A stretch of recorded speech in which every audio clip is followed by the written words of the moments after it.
Let's close our eyes. And with our eyes closed, there is the evaporation of a sense of seeing things, or we might say seeing objects. We cannot see the usual world. Those things that go to make up the environment that we're in, the world we inhabit, and that which we take for granted every day, the walls, the designs, the tens of people, the hundreds of people we encounter, the thousands, the traffic, the bustle, the cities, the fields, the spaces. With our eyes closed, by limiting our sense of engagement with all these things,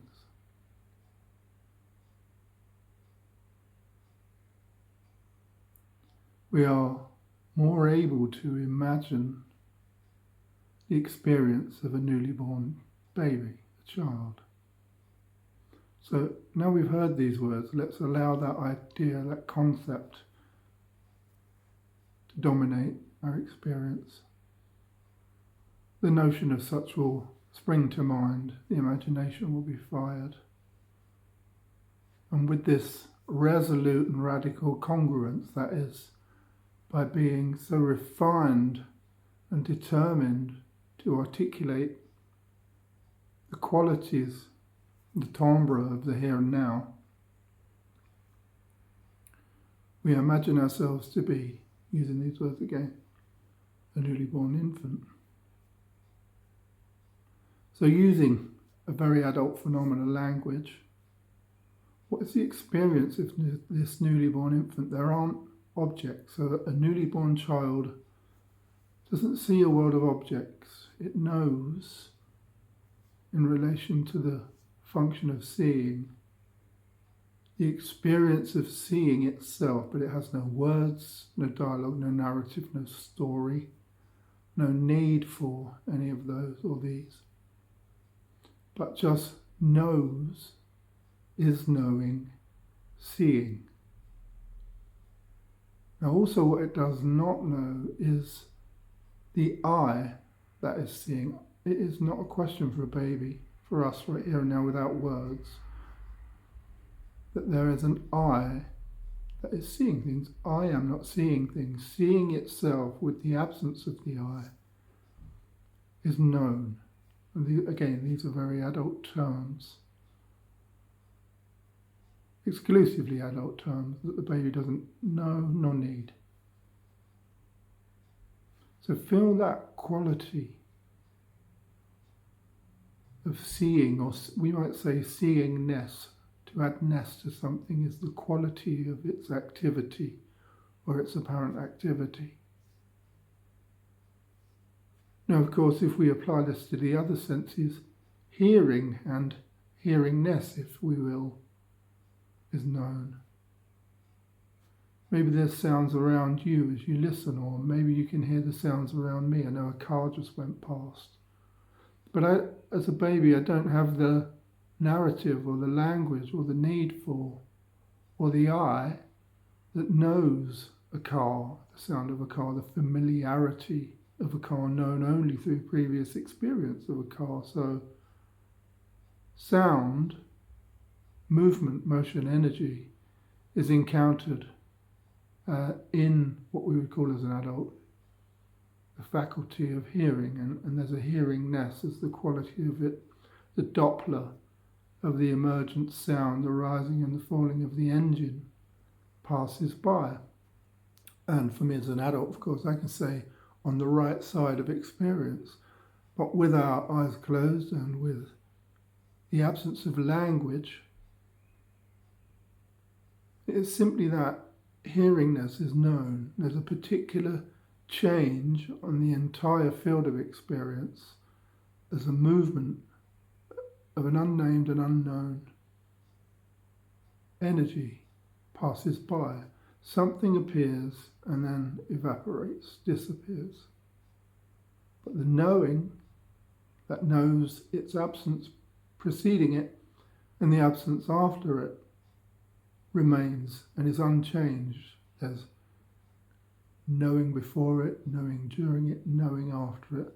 But there's no distinction between these three. The knowingness, the experience or experiencing is known and not by a person or anybody. Now another sound passes now, another car, though fainter this time. And one is unchanged by this changingness, this knowingness. Were I to have my eyes open, thus, again, a room appears, a world appears, a form appears, a screen appears. I look at you, you look back at me. We appear to each other. The world of forms, the relative world of object relations, the way in which we see things and relate to different things in different ways, based on the direct experience of the senses, governed by a perception, conditioned by cultural, social and familial conditioning. In this way we know the human experience, the human waltz. We close our eyes again and that world evaporates. Now we assume, we imagine, we're pretty confident in the assertion that that world's still there, for good reason. We've practiced this every single day we've lived and slept and awoken. But each time we do, in each experience we do, devoid of even time,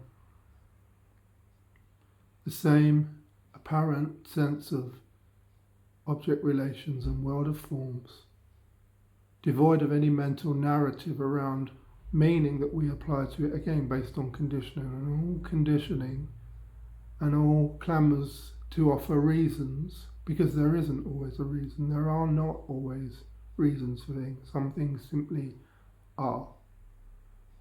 But the reason and the meaning behind the reason is applied based on conditioning and enculturation, upbringing, time frame, family, schooling, training for the human dance. So we close our eyes again.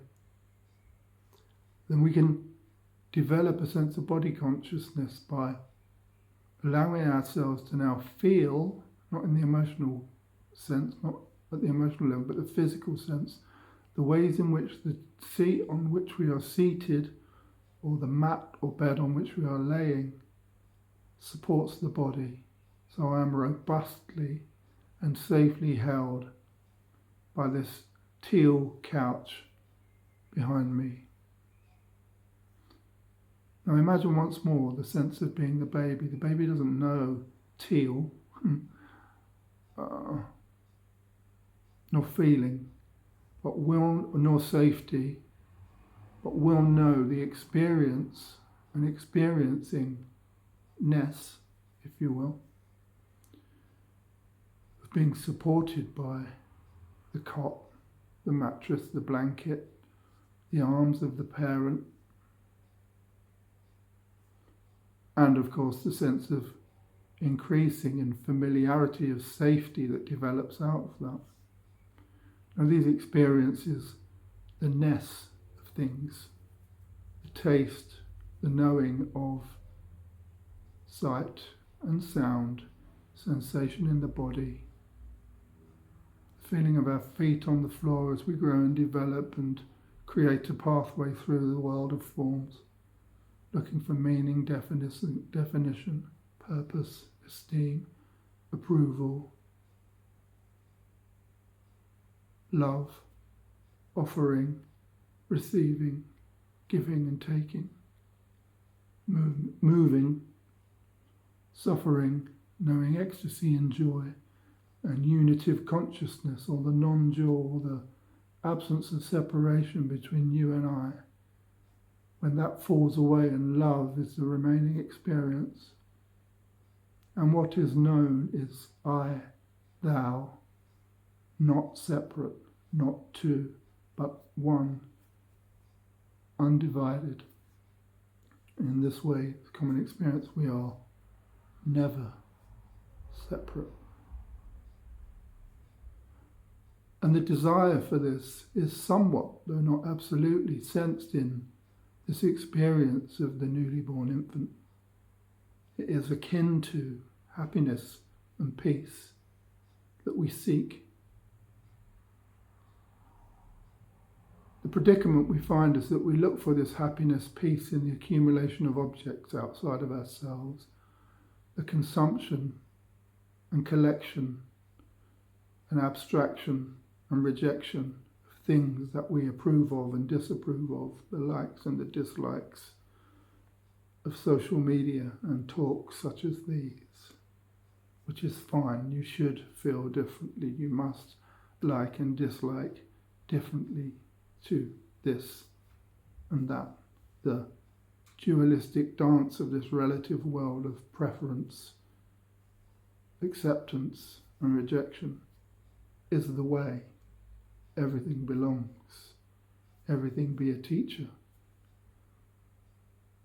Yet the I, the me, that is unchanged by the changing things. Not the body, not the mind, but the foundation rooted in the newly born baby, the experiencingness, the knowingness, the peace that passes mental understanding, that can be found in temporary pockets in an external world, fluid feelings in an internal world, a rest from the thinking mind interiorly by the positioning of the externals. An approximation of happiness and peace is found in such ways, but the happiness and peace which endures, that does pass all understanding, is innate, is our very being in the end. Yet we look out there and in the collapse of our efforts, sometimes years, sometimes decades, of different teachings and books and teachers and attempts at happiness and relationships and possessions and people, places and things and meals and the collection of experiences and feelings, exhausts the world of relative happiness and temporary pockets of peace, exhausts, and we rest or we retreat or we break down or we burn out or we simply collapse, and it doesn't work as we find suffering and difficulty and complexity and the ending of things, because all things end. If it relates to something else, it will be replaced by something else. So if we place our desire for happiness in a thing or a collection of certain things, that will end. Even the personality programs that we clamour for, that we addict ourselves to, that we cathect ourselves to.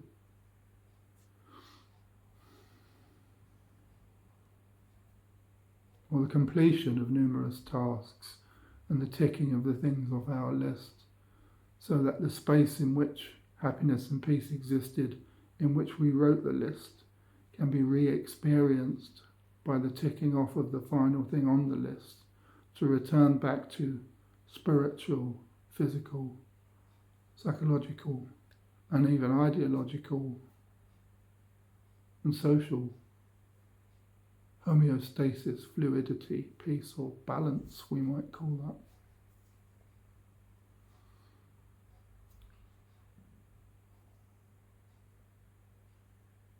Yet the peace that passes understanding is the quality, the knowingness, the experiencing of being right here and right now. As the teacher said, having never left the house, we've been looking for the way home. Sit with that.